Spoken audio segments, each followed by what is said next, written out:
This is Matt Mantell, Chase Kimball, and Lance Field presenting on the Lochner v. New York case today. Lochner v. New York was an influential case that initially went to trial in Oneida County Court in the state of New York. The defendant, Lochner, was convicted of a misdemeanor. Both the Appellate Division of New York State Supreme Court and Court of Appeals affirmed the decision made by the county court. Lochner appealed all the way to the U.S. Supreme Court.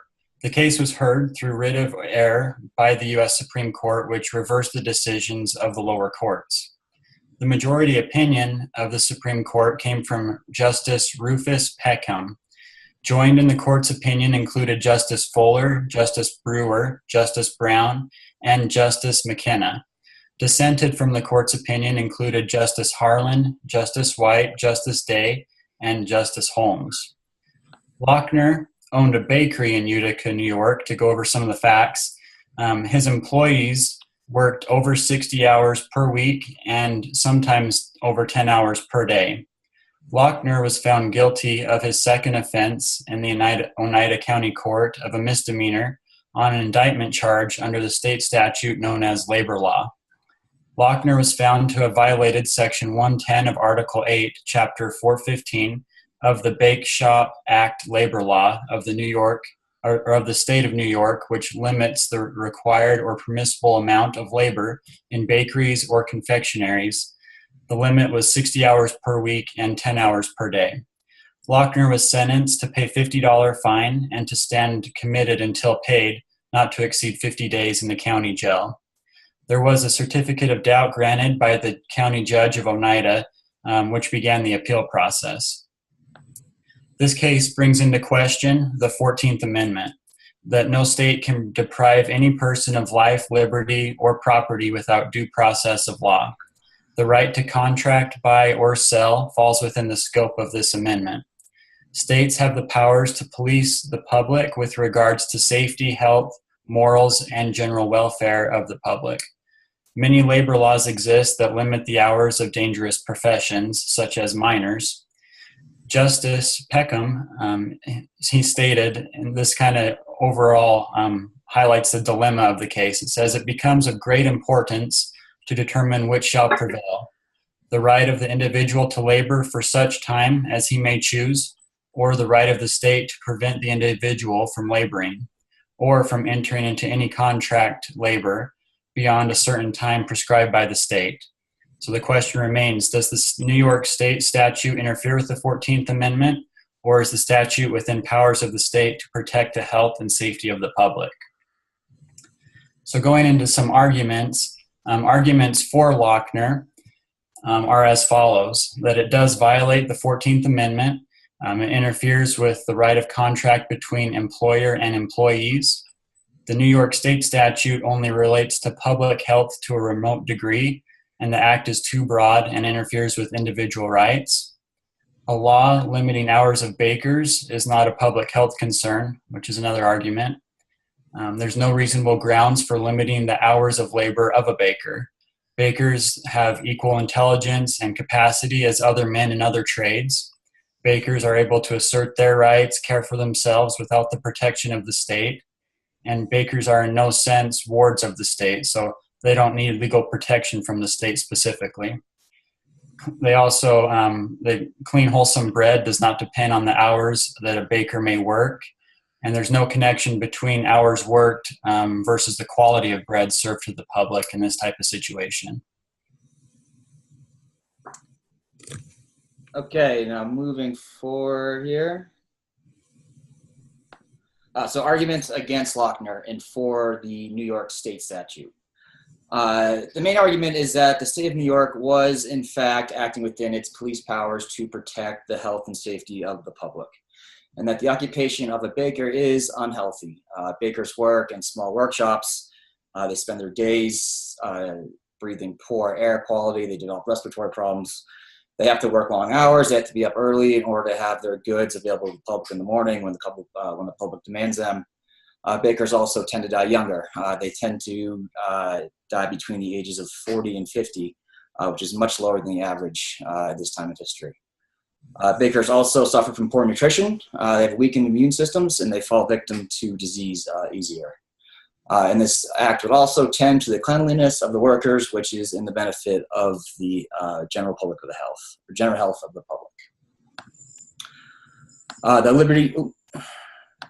liberty secured by the Constitution to,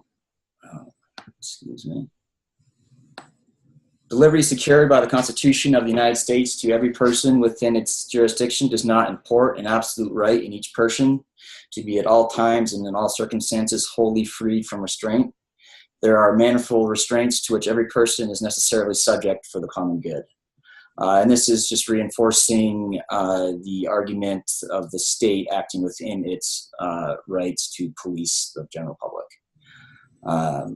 And again, the state has the power to use its own wisdom in how they define what is and is not public health, and it is not of the federal government's concern to interfere or question what that state's wisdom may or may not be.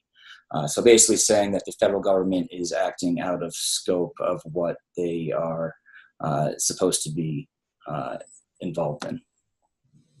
So the decision of the lower courts, both the Oneida County Court and the two state courts, was reversed by the U.S. Supreme Court. It was reversed because the occupation of a baker is not so unhealthy as to warrant legislation that interferes with the 14th Amendment. The courts felt it was a bit of a reach to define the occupation of a baker as a public health concern. And with that, they did not feel there was enough clout to create this act that was going to impede on the 14th Amendment and people's right to contract and to buy and sell labor. Quote from the text, limiting the hours to which grown intelligent men may labor to earn their living are mere meddlesome interferences with the right of the individual. There needs to be material danger to the public in order to curtail the hours of labor. And in this case, with the occupation of baker, they didn't feel that there was that material danger that you may see in other occupations, such as mining or other high-risk occupations. Other reasons for the reversal, there is no existing common understanding of the occupation of a baker as being unhealthy. If you were to ask someone to create a list of dangerous occupations, most likely a baker would not be found on that list. It seems to be a similar test as to industry standards and practices within a profession. All occupations have seeds of unhealthiness, so the court was afraid that all businesses would fall under this legislation, and this could lead to the crippling of the ability of the laborer to feed his family, and that we would have excessive regulations. It would begin a sort of snowballing process that the court was not willing to begin. And also, there's no clear path from the means to the ends of the legislation. The courts didn't feel it was a health law. They felt the real object and purpose of the law was to regulate the hours of a private business. And that interferes with the Constitution, and that the suggestion of it being a health law was inconsistent with how it would be enforced in practice.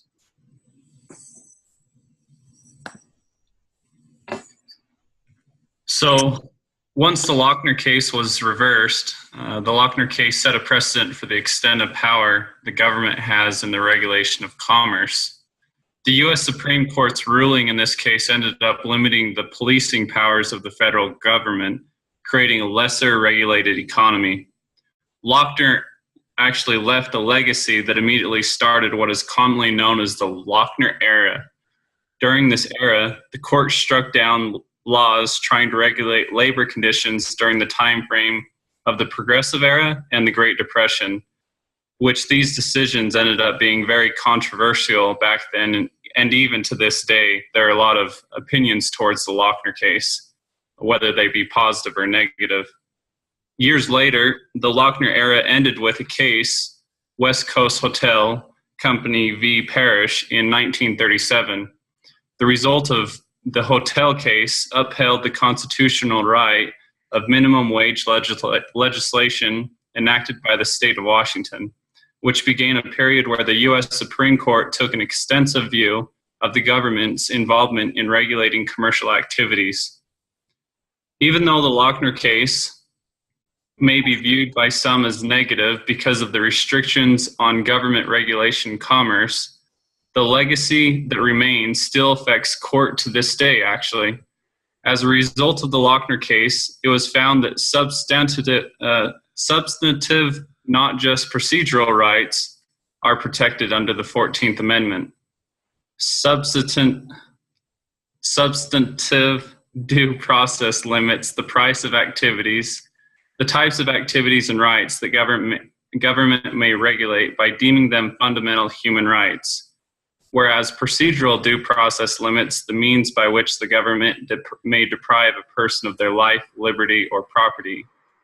Even though the U.S. Supreme Court supports that the 14th Amendment doesn't provide substantive due process in the economy, such as the right to contract labor, the court sometimes supports that it provides substantive due process socially, such as rights that Americans value today, like the privacy right.